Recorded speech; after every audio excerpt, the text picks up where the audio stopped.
네, 안녕하세요 여러분. 트루메 카도입니다. 오늘 영상은 좀 제 카페 얘기를 좀 하면서 여러분 매매일지를 한번 좀 검토해보는 시간을 가지려고 해요. 네, 그럼 바로 시작하겠습니다. 제가 카페에다가 글을 하나 올려놨었어요. 글 내용이 뭐냐면 오늘 시장을 한마디로 요약하면 이라는 내용이었고, 엑스발 여러분들 무슨 생각하실지 다 알고 있고요. 다들 멘탈 건강 잘 챙기십시오. 그냥 장이 개 같은 겁니다. 어제 장이 어땠냐? 이런 식으로 내려갔어요. 물론 끝에 이런 반등은 좀 있었지만 어쨌든 이런 식으로 내려갔어요. 물론 이 끝에 있는 반등 굉장히 좋아요. 왜? 다음 날을 희망차게 하잖아. 내일 장이 분명 좋을 가능성이 높아요. 장 초반은 특히. 왜겠어요? 오늘 올려서 마무리했으니까. 자, 그럼 한 가지 더. 왜 이런 게 가능했느냐? 그러니까 왜 이런 식으로 올려서 마무리가 가능했느냐? 자, 중국이 고맙게도 장 막판에 말아 올려줬어요. 그러면 우리 입장에서는 당연히 땡큐지, 땡큐. 그러니까 장을 올려서 마감해준다라는 이유만으로도 우리 한국장도 올려주면서 마무리를 했어요. 근데 제가 여기서는 솔직히 이것보다 이 댓글이 더 중요해요. 제가 뭐라고 했냐면, 지금 품절주 올라오는 거 보니까 시장 곧 반등할 듯요. 품절주는 주식의 유통 물량이 적고, 그리고 이제 대주주 지분이 확 높은, 그러니까 유통 물량 적다고 다 품절주는 아니에요. 예를 들어서 대주주 중에 어떤 사모펀드가 껴있다거나 이런 식의 품절주들은 그 물량이 출회될 수 있기 때문에 좀 무서워요. 근데 대주주가 개인 대주주 혹은 법인 대주주가 막 70% 80%딱 들고 있단 말이야. 그러면 이런 애들은 너무 안정적이야. 유통 물량이 아예 없으니까.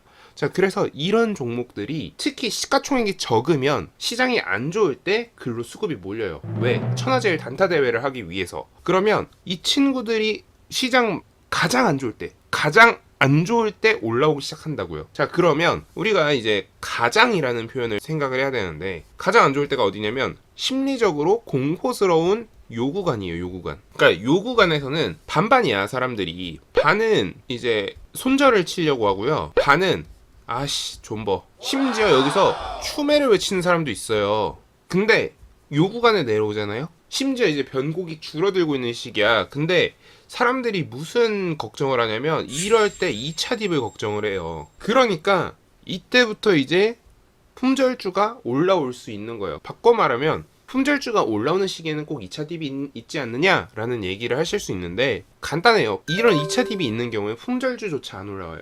품절주가 올라오면 2차 딥이 없을 가능성이 높다는 거예요. 거의 한 80%? 80% 90% 정확도로. 자, 그래서 품절주가 올라오는 걸 어제 확인하면서 대표적으로 양지사, 신라섬유 이런 애들이 있겠죠.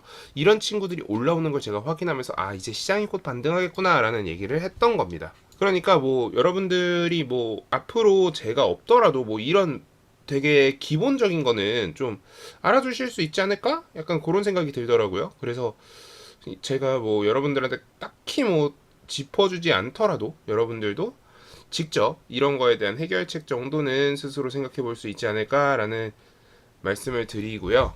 자, 그리고 바로 여러분들의 매매일지를 한번 좀 살펴보겠습니다. 자, 일단 매매일지 굉장히 많이 올려주셨고요. 제가 몇 개는 댓글을 남겨드렸어요. 자, 일단 매매일지를 쓰시는 분들 종목을 이제 지켜본 시기라던가 이런 사유 이런 거 다 쓰라고 제가 말씀드렸잖아요. 초기 분들은 이런 거 안 쓰셨을 텐데 지금 새로 써주시는 분들 다 이런 거 써주시면은 제가 좀 여러분들한테 피드백 드리는데 참고하기가 너무 좋아요. 그러니까 좀 이런 거 써주시면 제가 감사하겠습니다. 그리고 이렇게 다 잘 써주셨는데 제가 여기다 댓글로 다 남겨드렸어요. 매매일지도 잘 쓰셨고 매매 방법도 잘 잡으셨네요. 이런 식으로 남겨드렸고요. 그리고 제가 제일 인상 깊었던 건 요 쿨렁님이에요. 쿨렁님이 매매 되게 잘하시더라고요. TJ 미디어라던가 포메탈을 매매를 하셨고, 포메탈 같은 경우는 제가 여러분들한테 그 영상으로도 말씀을 드렸었어요. 방산과 오세훈 테마로 엮여 있다고. 그래서 굉장히 매력적인 주식이고 지금 현재 다시 내려왔으니까 조금 관심을 가져보실만 할 것 같습니다. 그리고 또 이날도 마찬가지로 요 파워로직스 배터리 재생 관련한 종목과 나머지 종목들은 사실 눈에 띄진 않아요. 하지만 쌍방울 같은 경우는 좀 눈에 띄고요. 그래서 파워로직스나 쌍방울 같은 경우 매매를 굉장히 잘 하셨기 때문에 요 쿨렁님의 매매일지는 좀 여러분들도 같이 살펴보시면서 공부를 하셨으면 좋겠어요. 근데 굉장히 괜찮은 종목을 좀 안정적으로 스윙하는 매매를 좋아하시더라고요. 저랑 굉장히 비슷한 매매예요. 그래서 여러분들도 이런 식으로 좀 해보시는데, 한 가지 제가 좀 말씀을 드리자면, 여러분들이 매매를 하실 때 스윙이랑 단타를 병행을 할 것 같다, 계좌를 쪼개버리세요.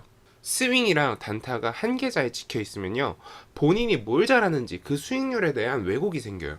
그래서 저 같은 경우, 그러니까 저를 예시로 들어드리면 저는 완전히 종목을 분리했어요. 자, 그럼 종목을 분리하면 장점이 뭐냐? 제가 단타를 쳤을 때 단타가 잘 됐는지 안 됐는지, 스윙을 했을 때 중장기 수익률이 어떤지, 요게 구분이 너무 잘 되기 시작해요. 그래서 이런 식으로 좀 계좌를 쪼개 놓으시면 좀 유리할 것 같다라는 말씀을 드릴 수 있을 것 같고요. 그리고 제 댓글 안 남겨놓은 것도 좀 한번 살펴볼게요.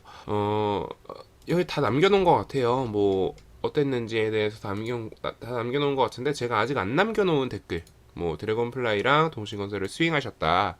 드래곤플라이 같은 경우에는 사실 요 자리는 사실 스윙 자리는 아니긴 해요. 뭐 이렇게 상한가를 말아 올리면서 굉장히 매력적인 자리였는데, 매도하기에 매력적인 자리였는데, 스윙 관점에서 이제 잡아볼 만한 그런 가격은 아니긴 했는데, 여기서 이제 매수를 하시고 상한가를 박았을 때 일부라도 매도를 하시는 게 맞았죠. 근데 스윙 관점에서 봤다면 조금 더 길게 보시면서 조금 더 높은 수익률을 챙기셨고, 이거는 저랑은 안 맞는 매매지만 뭐 본인 스타일에 이게 앞으로 잘 될 가능성이 있다라고 하면은 좀 유지해 볼 만한 컨셉인 것 같긴 해요. 그래서 제 생각에 이거는 크게 나쁘지 않은 것 같아요. 그리고 뭐 3,200원 익절 보고 들어갔다라고 하셨는데, 3,200원은 도달했었는데 안 파셨다라고 하면 이거에 대해서는 좀 자기 반성이 필요하겠죠. 자기 반성 반드시 필요할 것 같아요. 그리고 두 번째 종목을 한번 보면은 동신건설이었어요. 그러니까 이분은 지금 매매가 거의 비슷해요. 그러니까 조금 더 높은 가격, 그러니까 본인 목표가가 있었고 그거보다 조금 더 올라갈 것 같으니까 매도를 못하는, 이런 좀 어떻게 보면은 욕심에서 발생하는, 기인하는 문제겠죠. 그런 게 계속 발생하고 있는 건데, 결국 중요한 건 뭐냐, 결국 이분은 익절을 수익 실현을 하셨다는 거라서, 요런 매매들 같은 경우에는 조금 그 반성을 하고 자기 반성을 하고 피드백이 들어가면 금방 늘어나요. 그러니까 여러분들이 이렇게 매매일지를 쓰셔야 된다라고 제가 말씀을 드리는 게, 문제점이 너무 명확하게 드러났잖아요. 자기가 스스로 어떤 문제점을 찾는 게 너무 빨라져요. 그러니까 여러분들이 그래서 피드백을 하셔야 되는 거예요. 매매일지를 쓰셔서 자기 스스로 피드백을 하셔야 되는 거예요. 하나만 더 보고 오늘 영상 마무리할 건데요. 의어차차님 거 한번 보겠습니다. 단타를 굉장히 많이 쓰셨네요. 제가 일진파워를 탑픽이라고 제가 유튜브에서 남겼었는데, 지금 결국 한신기계가 갔고 저도 한신기계를 좀 일부 매매를 했었어요. 그리고 일진파워는 메인으로 좀 돌렸었고요. 그런데 결국 최근에 보면은 다시 좀 토해내는, 상승폭을 일부 토해내는 그런 부분이 있는데, 지금 제가 정확하게 여기서 작도는 해드릴 수 없지만 여기 이렇게 보시면 여기가 중간선이에요. 그래서 이 바이가 결국 그 중간선에 해당하는 매매가 되었다. 그리고 지금 들어가신 부분들 중에 여기 빼면은 다 거기 중간선 부분이거든요. 본능적으로 알고 계신 거예요, 이런 경우엔. 그래서 이런 분들은 좀 매매를 좀 본능적으로 하시는 분이라서 어떻게 보면 저보다 더 잘 될 수도 있는 분이에요. 그래서 뭐 원전적으로 수급 단기적으로 좋다고 했다, 중장기적으로 단기적으로 좋다고 했다, 터져도 크게 수급이 돌지 않는 느낌. 그러니까 지금 현재 수급이 돌지 않고 있는 거 맞아요. 그래서 오늘 매수했다. 저는 이런 거 되게 좋은 것 같아요. 그래서 이런 식으로 매매를 보시면 좋을 것 같고, 한 가지 좀 리스크가 있다면 한신기계가 지금 자사주 매각을 했죠. 그러다 보니까 원전주가 전체적으로 다 주가가 하향될 가능성이 좀 있어요. 이런 부분들을 고려하더라도 충분히 괜찮은 종목이기 때문에 매매를 해보실 만한 종목이라고 판단이 되어서 저라면 이 매매 괜찮다라고 생각할 것 같아요. 그래서 오늘 영상은 제가 이 정도로 마무리하고요. 다음 영상으로 찾아뵙도록 하겠습니다. 오늘 영상 여러분 매매에 도움되셨다면 구독, 좋아요, 알람 설정 부탁드립니다. 감사합니다. 지금까지 트레이딩룸의 카도였습니다.